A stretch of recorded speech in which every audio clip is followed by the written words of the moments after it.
One more time for the people in the back. It's okay to not be okay.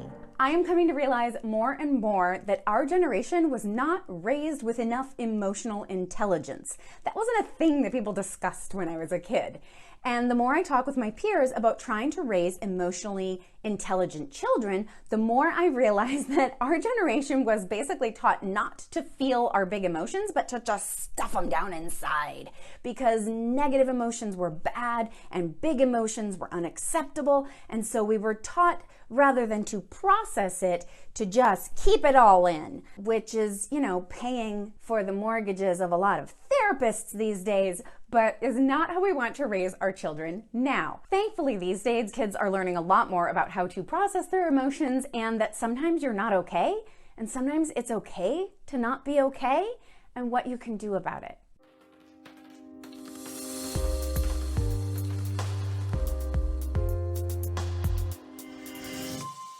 You probably saw one of those memes in the early days of the pandemic that went something like this. Wow, moms are really managing a lot. Yeah, but we need help.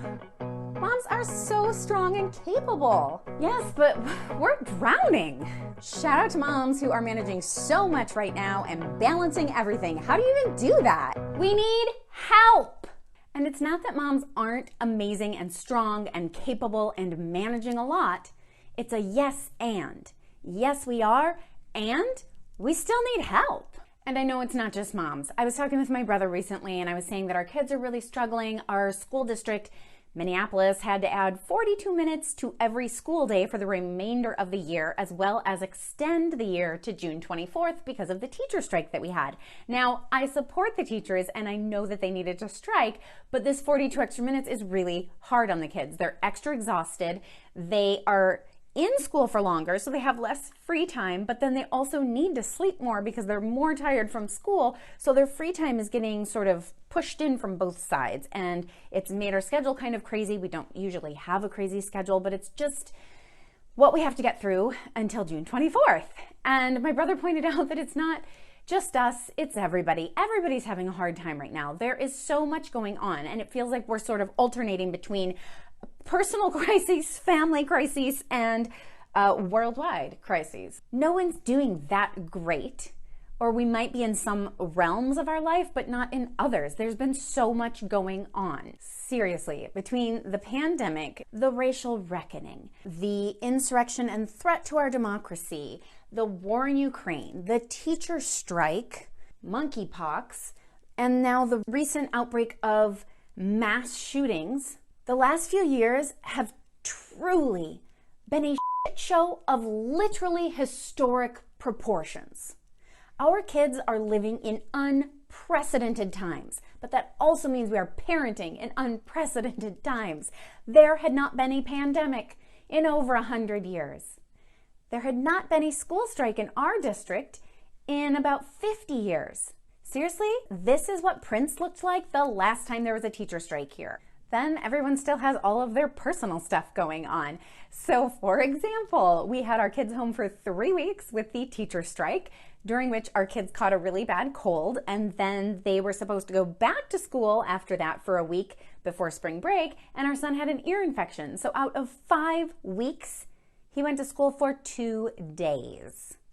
I love having him around. He is just a little bundle of joy, but when they're meant to be going to school and you have boring grown-up things you need to get done, it's really hard to suddenly have your kids around for 5 weeks. Then I attempted to get a relaxing mama's weekend away with 2 of my good mama friends. I've been trying to plan this weekend since last August, and we finally found a weekend that we could all go up to this family cabin and relax without kids, without husbands, eat good food, chat. We talked uninterrupted. That part was incredible. It was a rainy weekend. We didn't care. We got wet on a walk. We took a nice sauna. Everything was going great. It was just what we needed until about 11:30 on Sunday morning when the sauna caught fire. Everyone is okay, and miraculously the entire cabin didn't burn down, but it did kind of feel like the universe laughing at us for trying to get a mama's weekend away. Then COVID came to visit my household. Everyone in my house, except me, got COVID. And I'm sure a lot of you now understand exactly what a circus that is. So I'm the healthy one and I'm supposed to stay separate from my family, but my husband was actually fairly sick for a little while there, and we have 2 children, so I still had to take care of everybody and everything while trying to not get sick. So I was wearing my KN95. Of course, we had a heat wave, so I'm like drenched in sweat. I got all this like acne all over my face from sweating and wearing this mask all the time. My hands were bleeding from all of the washing and disinfecting I was doing. But we got through it, and thankfully nobody got too seriously ill. So I think it's fairly accurate to say that I've had a lot of added stress lately. This year especially has been incredibly stressful. And I'm struggling. I can't get it all done. That's hard for me because I sometimes tell myself that somehow I'm supposed to get it all done, but I can't get it all done. And for you YouTubers who keep posting these like get it all done videos, come on, you can't get it all done. Stop titling your videos that. That just, ooh. What I keep coming back to is remembering to try to switch from surviving to thriving as we're coming out of this pandemic, as we're living through this pandemic. We just have to start living intentionally. And I keep thinking about what Christina Kuzmic says. Oh, she said, she has a t-shirt of it. It's this: some days kicking ass looks like barely holding on. It's okay. You're still kicking ass. If you don't follow her, I recommend you do. Also, speaking of following, if this is content that you're interested in and you might be interested in more of my videos about simple, healthy living and parenting, please hit like and subscribe below, and don't forget to ring the little bell so that you get notified when my new videos drop. The other thing I've learned, or am trying to learn, is how and when to ask for and accept help. Just because you can do something on your own doesn't mean you should or need to. Can literally means you're able to. Can I feed my family dinner? Yes, I can. But did I also order a lasagna from Lasagna Love while my family was sick? Yes. Yes, I did. Because I needed something taken off my plate.